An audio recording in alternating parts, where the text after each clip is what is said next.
गुस्से में सीधा झोपड़ी में पहुंचा और एक जोरदार डंडा लगाया। ओह, अरे किसकी इतनी मजाल हुई कि मुझे मारे? अबे तेरे मालिक की निकम्मे नामुराद गधे कहीं के, तुझे तो मैं आज छोड़ूंगा नहीं। घनश्याम दास ने ना आप देखा न ताब और शेर पर छड़ियां बरसाने लगा। शेर भी समझ नहीं पाया कि ये कौन बहादुर है जो उसे मार रहा है। शेर को लगा कि ये साधारण आदमी नहीं है और इससे जीतना तो बिल्कुल नामुमकिन है, इसलिए उसने भी अपनी हार स्वीकार कर ली। चल घर चल निकम्मे कहीं के, आज रात तो मैं तुझे सोने भी नहीं दूंगा और खाना भी नहीं दूंगा। चल। शेर इतनी मार खा चुका था कि अब वो भीगी बिल्ली बन गया था। न जाने उसे क्या हुआ, वो घनश्याम दास के बताए रास्ते पर चुपचाप चलने लगा। दोनों घर पहुँचे।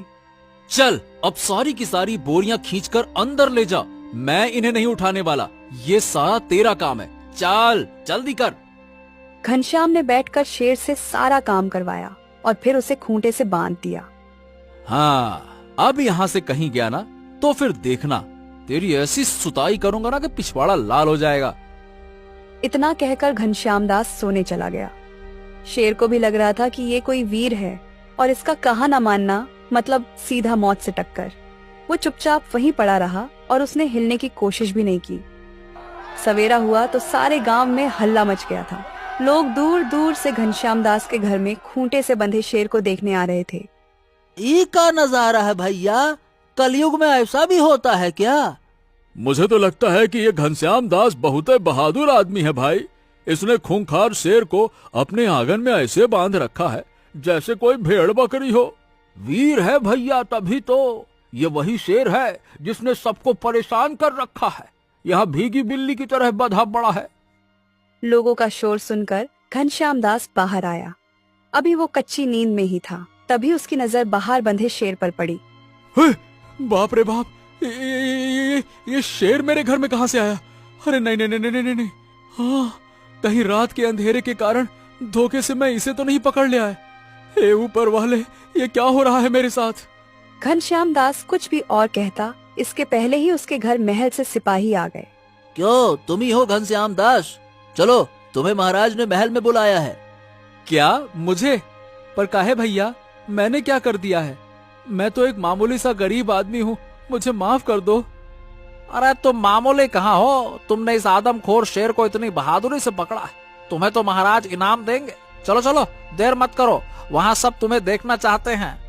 ये सुनकर घनश्याम दास की छाती और चौड़ी हो गई। वाह वाह वाह, क्या क्या सच में? लेकिन मगर फिर इस शेर का क्या होगा? क्या ये यहीं मेरे आंगन में खूंटे से बंधा रहेगा? अरे नहीं नहीं, इसे लेने तो अभी महल के कुछ खास शिकारी आएंगे। इसे महल में पालतू शेर की तरह रखा जाएगा, इससे महाराज की शान बढ़ेगी। तब तक इसे यहीं बंधा रहने दो जब तक वो लोग आते नहीं। तुम हमारे साथ चलो। घनश्याम मजे में महल चला जाता है और इधर गांव के लोगों में खूंटे से बंधे शेर के चर्चे हो जाते हैं। अरे वाह वाह वाह वाह वाह, क्या हरी भरी घास है। उस रूखी सूखी घास से तो बेहतर ही है। अब तो मैं सोच रहा हूँ कि मालिक के घर कभी न जाऊं। खड़ूस कहीं का, न जाने कैसा विचित्र आदमी है वो। अरे बीनू भाई, तुम उस खूंटे से बंधे शेर को देखने गए कि नहीं गए? अरे उसके तो इतने चर्चे हैं गांव में कि क्या ही कहने। नहीं नहीं, मैं तो अभी नहीं गया, लेकिन मुझे जाना है। बड़े चर्चे सुने हैं उसके कि कैसे घनश्याम ने उसे मार मार के खूंटे से बांध दिया। बड़ा बहादुर निकला घनश्याम। जैसे ही चंपक ने अपने मालिक का नाम सुना, वो तो दंग ही रह गया। क्या बहादुर है ससुरा? वो कायर कब से बहादुर हो गया? अरे वो तो बस मुझे मारता है, वही उसकी सारी बहादुरी है। जरा इन लोगों के पास जाकर इनकी पूरी बातें तो सुनूं, आखिरकार ये माजरा क्या है। अरे अगर उस शेर को देखना है तो शाम से पहले चले जाना दोस्त, वरना महल के सिपाही आकर उसे ले जाएंगे। सुना है महाराज उस खूंखार शेर को महल की शोभा बनाकर रखने वाले हैं। हाँ हाँ हाँ, मैं तो जरूर जाऊंगा उसे देखने। अरे भाई, ऐसा अजूबा रोज रोज कहाँ देखने को मिलता है। दोनों आदमी बातें करते हुए आगे चले जाते हैं और चंपक हैरान हो जाता है। अरे बाप रे, ये सब मुझे क्या सुनने को मिल रहा है? ये खबर तो बहुत अतरंगी लगती है। लगता है वापस जाकर देखना ही पड़ेगा। वैसे भी अभी वो मालिक वहाँ नहीं होगा तो मैं भी बच जाऊंगा।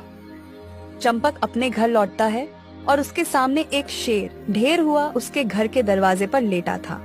ऐसे शेर को यूं अपनी तरह खूंटे से बंधा देखकर चंपक भी हैरत में पड़ जाता है। अरे ये क्या? ए शेर भाई, ये कैसे दिन आ गए हैं तुम्हारे? किसी गधे की तरह खूंटे से बंधे पड़े हो भाई। आखिर क्या हुआ है तुम्हारे साथ? अरे मुझे अपना दोस्त समझकर ही बताओ। गधे के मुंह से दोस्त शब्द सुनकर तो जैसे शेर पिघल ही गया। क्या बताऊं, उस आदमी ने मुझे कल रात इतना मारा कि मुझे लगा वो कोई वीर है और मैं चुपचाप यहाँ पर आकर बैठ गया। और तो और मैंने उसकी बोरियां भी उठाई है। वाकई में कुछ बात तो है मेरे मालिक में। उसने पीट पीट कर एक शेर को भी गधा बना दिया। शेर भाई, ये इंसान कुछ भी कर सकते हैं। अरे तुम हंस रहे हो? मुझे तो लगा था कि तुम वाकई में एक दोस्त की तरह मेरी मदद करने आए हो। ओ भैया, मैं एक गधा होकर भला शेर से दोस्ती क्यों करूंगा? मैं गधा जरूर हूँ, मगर इतना बड़ा वाला गधा नहीं हूँ। खैर, तुम यहीं बंधे रहो और मैं चला जंगल की हरी भरी घास खाने। जंगल? वहाँ तो मैं बड़े चैन से रहता था। हाँ, लेकिन अब मैं वहाँ चैन से रहूंगा, क्योंकि अब तो वहाँ तुम्हारा खतरा भी नहीं रहा। मालिक ने कुछ तो अच्छा काम किया मेरे लिए। चंपक हंसता हुआ जंगल निकल जाता है और शेर अपनी किस्मत को कोस रहा था। उधर महल के सिपाही उसे लेने आ जाते हैं। इसकी पूंछ पकड़ो और इसे महल ले चलो। क्या? अरे पूंछ पकड़ कर ले चलो? अरे भाई ध्यान से, ये शेर है, शेर। अरे काहे का शेर? देख नहीं रहे हो कैसे बंधा हुआ है खूंटे से? चलो ले चलो। सिपाही ने आगे बढ़कर शेर का पूंछ पकड़ा और किसी पालतू जानवर की तरह राजमहल ले जाने लगे।